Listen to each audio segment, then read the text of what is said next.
The word sanctions took on a grimmer meaning for Berliners as the Russian blockade against the people of the western sectors went into its third week. Power shutoffs, necessitated by the coal shortage, cut deep into production. Machines and the men who run them stood idle. Prospects for normal working and living conditions looked dark. City transportation was chaotic as each new day brought new hardships to the three western sectors. Cut off from their radios, people gathered at street corners to hear the US-operated loudspeakers. Everyone asked the same question: where is the coal? The answer lay in Helmstedt, where train after train waited for the Soviets to overcome their now famous technical difficulties. But the latest progress report issued by Marshal Sokolovsky was merely, the Soviets are taking measures to repair the railroads. Meanwhile, the Western Allies were continuing their own measures to break the Russian hunger blockade. Here, General Sir Brian Robertson, British military governor, inspects operations at Wunstorf Field near Hanover as English planes load for the run to Berlin.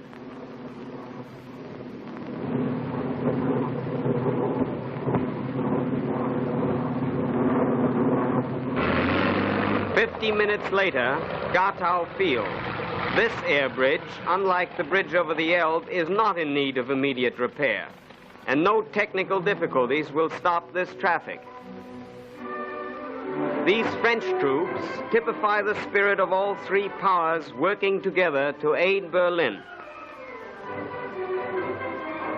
But who ever heard of a one-way bridge? Why should 400 planes return empty every day?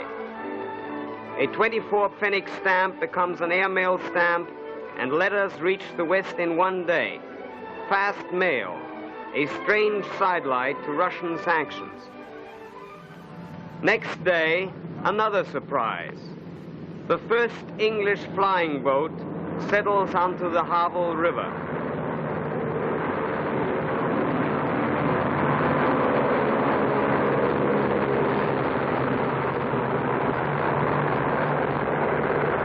Goodwill on the wing. 8 tons of goodwill on every plane.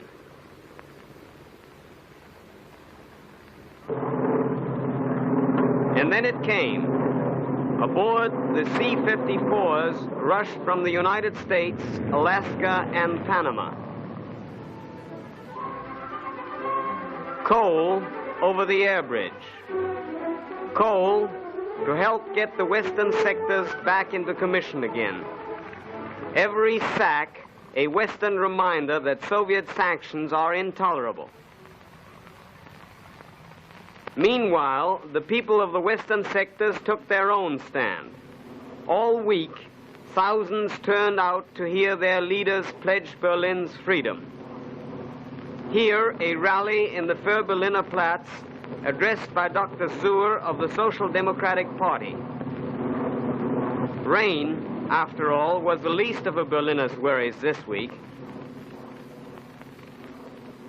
Through all the speeches ran the same appeal. Berlin calls on the world. And the appeal was answered. First, from Western Germany itself. Schleswig-Holstein, Lower Saxony, Bremen, Frankfurt, Cologne, Bavaria, sending support, sending medical supplies, sending food. Typical of this action was the support in Hamburg, where Berlin's Franz Neumann appealed to a huge crowd before the City Hall. Later, the City Assembly called a special meeting to discuss the critical Berlin situation. Assembly President Schoenfelder spoke first. The people of Berlin have been cut off from all communications by land and water through the measures of the Soviet authorities. This has brought about a hunger blockade. We consider this hunger blockade a crime against humanity. In the vote that followed, all but the 3 communist members supported measures designed to help the blockaded people of Berlin. Hamburg's Mayor Brauer closed the meeting. We call on Berlin not to be pressured into surrendering their freedom and independence, no matter what measures are applied against them. Ihre Selbstständigkeit für alle Zukunft verlieren. But something further is necessary. An appeal to the other occupation powers,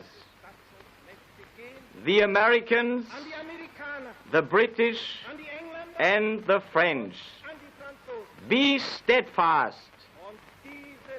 You must not give up Berlin. You must not desert the Berlin population. Diese Berliner Bevölkerung nicht ihrem Schicksal überlassen, indem ihr Unbequemlichkeiten aus dem Wege zu gehen, etwa Berlin aufgibt. In London, Foreign Secretary Bevan stated, "We are lawfully in Berlin and it is our intention to stay there." In Washington, Secretary of State Marshall said, "Russia's attempt to isolate Berlin raises basic questions with which we expect to deal promptly." And then the Allied note to Moscow issued simultaneously in London, Paris, and Washington. The meaning of this note was clear. Berlin would be no second Munich. Berlin would stay Berlin.